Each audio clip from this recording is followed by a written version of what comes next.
भारत गौरव आचार्य श्री पुलक सागर जी गुरुदेव के प्रवचन और लेटेस्ट धार्मिक भजन व कार्यक्रम निशुल्क देखने व सुनने के लिए हमारे YouTube चैनल जीन शरण मीडिया को आज ही सब्सक्राइब करें और सबसे पहले देखने के लिए बेल आइकन पर क्लिक जरूर करें। जीने के लिए भोजन करते हो, लेकिन कभी पूछना कि मैं जी क्यों रहा हूं। ध्यान रखना। तो कुछ लोग कहेंगे सांस चल रही है इसलिए जी रहे हैं, कुछ लोग कहेंगे मौत नहीं आ रही इसलिए जी रहे हैं। और एक बच्चे ने तो और बड़ा अच्छा जवाब दिया। मैंने कहा जीते क्यों हो? तो बोले मुझ में सुसाइड करने की हिम्मत नहीं है इसलिए मैं जी रहा हूं। अब ये जीना भी कोई जीना है मेरे भाई? आत्महत्या करने की ताकत नहीं है इसलिए मैं जी रहा हूं। बड़ा भद्दा चरित्र है ये तुम्हारे जीवन का।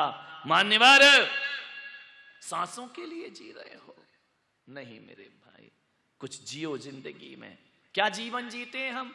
सोमवार को पैदा होते हैं, मंगलवार को बड़े हो जाते हैं, बुधवार को विवाह हो जाता है, गुरुवार को बच्चे हो जाते हैं, शुक्रवार को बीमार हो जाते हैं, शनिवार को अस्पताल चले जाते हैं और रविवार को दुनिया से। ये 7 दिन बेकार किए तूने। बड़ा भद्दा चरित्र है आदमी का। ये जिंदगी भी कोई जिंदगी नहीं है जो किसी के काम ना आ सके। ध्यान रखिए। मैं एक बगीचे से गुजर रहा था, गार्डन से। एक गुलाब का फूल खिला। मैंने उस गुलाब के फूल से पूछा, ओ फूल भाई तू क्यों जीता है? सुबह खिलता है, शाम बिखर जाता है। तेरे जीवन का सार क्या है? मालूम है फूल ने क्या कहा? महाराज, मेरे जीवन का सार मेरी खुशबू है, मेरी सुगंध है।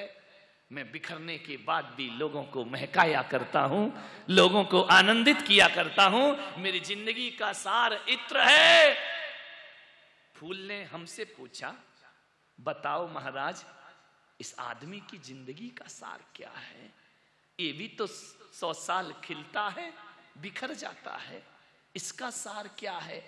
मेरे पास कोई उत्तर ना था। फूल बोला, संत जी कुछ तो बोलो। मैंने इतना ही कहा, ऐ फूल, तेरी जिंदगी का सार इत्र है तो हमारी जिंदगी का सार हमारा चरित्र हुआ करता है। ध्यान रखना, फूल बिखरता है, इत्र छोड़ जाता है और आदमी जाता है, चरित्र छोड़ जाता। चरित्र हमारी जिंदगी का सार हुआ करता है। ध्यान रखना, हमारे चरित्र में इत्र जैसी खुशबू होना चाहिए। ध्यान रखिए, दुर्गंध नहीं होना चाहिए। मान्यवर, एक संत थे, वो प्रवचन करते थे। अपने सामने एक खोपड़ी रखते थे। खोपड़ी शमशान से उठा लाया हो। मेरे पास जिनवाणी है, वो खोपड़ी रखता था। लोगों ने कहा ये तो बड़ा गड़बड़ है, आप तो पूरा हमारा पंडाल अशुद्ध कर देंगे। ये मशान की खोपड़ी लेके यहां आप बैठे हैं। संत ने कहा क्या करूं, इसके बिना मेरा प्रवचन ही नहीं होता है। बोले ऐसा कैसा प्रवचन? बोले बड़ा गजब का प्रवचन है। जब जब शास्त्रों को देखता हूं तो जिंदगी समझ नहीं आती, लेकिन जब इस खोपड़ी को देखता हूं तो जिंदगी समझ में आ जाया करती है। बोले मामला क्या है? बोले खिड़की खोपड़ी इसलिए रखता हूं, ये खोपड़ी कोई साधारण खोपड़ी नहीं है, ये खोपड़ी मेरे बाप की खोपड़ी है। तो बोले क्यों रखते हो? बोले मेरा बाप भी बड़ी छाती चौड़ी करके जीता था। मेरा बाप भी ऐसे जीता था कि मैं हूं तो दुनिया में कोई और नहीं है।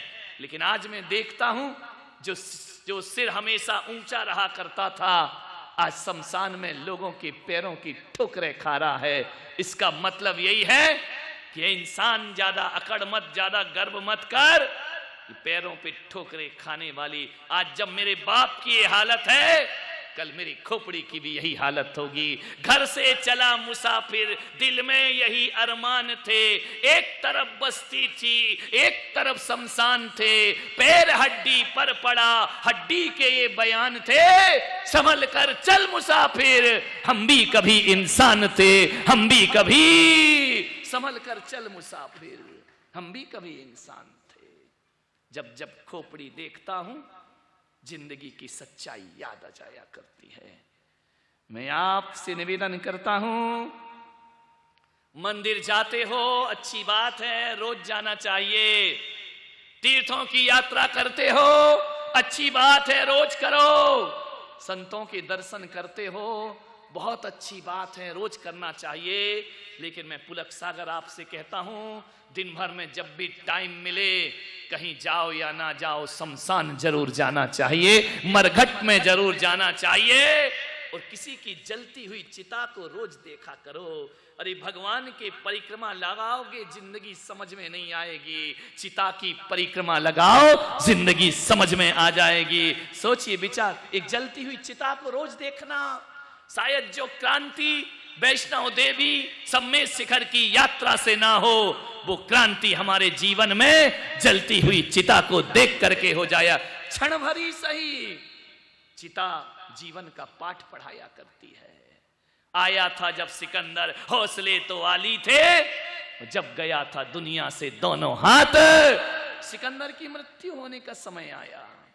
सिकंदर ने कहा, मुझे जीवन दो, मुझे जिंदगी चाहिए। हकीमों से कहा, मैं आधा राज्य दे दूंगा, मुझे जिंदगी दे दो। हकीमों ने कहा, हम नहीं दे सकते हैं जिंदगी। बोले, आधा राज्य? पूरा विश्व विजेता सम्राट सिकंदर, आधा राज्य ले लो? बोले नहीं। तो बोले, एक काम करो, मांत्रिक तांत्रिक बैठे थे, बोले तांत्रिकों, मुझे थोड़ा सा जीवन दे दो। तांत्रिकों ने कहा, जीवन की बात तो छोड़ो सम्राट, हम एक सांस भी तुम्हें नहीं दे सकते हैं। तो फिर तुम करते क्या हो? बोले, हम तो बस व्यवस्था है, एक सांस भी हम तुम्हें नहीं लौटा सकते हैं। सम्राट ने कहा, पूरा राज्य दे दूंगा, 1 मिनट का जीवन दे दो, 1 घंटे का जीवन दे दो। सारे हकीमों ने, वैद्य ने और सब ने कहा कि पूरा राज्य नहीं, पूरा ब्रह्मांड भी दे दो तो हम 1 मिनट की सांस भी तुमको नहीं दे सकते। सम्राट ने कहा, 1 मिनट की भी सांस नहीं? बोले, हम नहीं दे पाएंगे। तो फिर तुम खड़े क्यों हो यहां पे? बोले, आपकी सेवा में खड़े हैं। 1 घंटा जीवन नहीं दे सकते, सेवा की बात करते हो। सम्राट ने कहा, तो फिर एक काम करना, जब मैं दुनिया से जाऊं, जब मेरे जीवन की अंतिम सांस हो, एक काम कर देना, 3 बातें मेरी मान लेना। बोले, 3 बातें कौन सी? हकीमों से कहा कि जब मेरा जनाजा उठे, जब मेरी अर्थी उठे, तो मैं चाहता हूं मेरी अर्थी को पहला कंधा, मेरे जनाजे को पहला कंधा कोई और नहीं, तुम हकीम अपने कंधे पे रख के मुझे ले चलना। और दूसरी मेरी ख्वाहिश है कि जहां जहां से मेरी अर्थी निकले, मेरी जितनी दौलत है वो सड़कों पर बिछा देना। और तीसरी मेरी ख्वाहिश है कि जब मैं इस दुनिया से जाऊं, जनाजे से मेरे दोनों हाथ बाहर निकाल देना। सम्राट, इसकी क्या जरूरत है? सम्राट ने कहा, इसलिए जरूरत है कि जब मेरे जनाजे को हकीम लोग लेके चलेंगे, डॉक्टर वैद्य लेकर चलेंगे, ये दुनिया पाठ पढ़ेगी उससे कि चाहे कितने भी हकीम वैद्य पढ़े हों, जे मंत्र तंत्र बहु होई, मरते न बचावे, ये हकीम भी तुम्हें नहीं बचा पाएंगे। ये दौलत मेरी सड़कों पे बिछा देना, ताकि दुनिया जान ले कि जोड़ कर रख लो चाहे कितने भी हीरे मोती, जोड़ कर रख लो चाहे कितने भी हीरे मोती, मगर ये याद रखना, कफन में जेब नहीं होती, कफन में जेब। और मेरे हाथ इसलिए बाहर निकालना कि सिकंदर ने दोनों हाथों से बटोरा है, जब गया था तो उसके पास एक तिनका भी उसके साथ जाने वाला नहीं है। ध्यान रखिए। मान्यवर।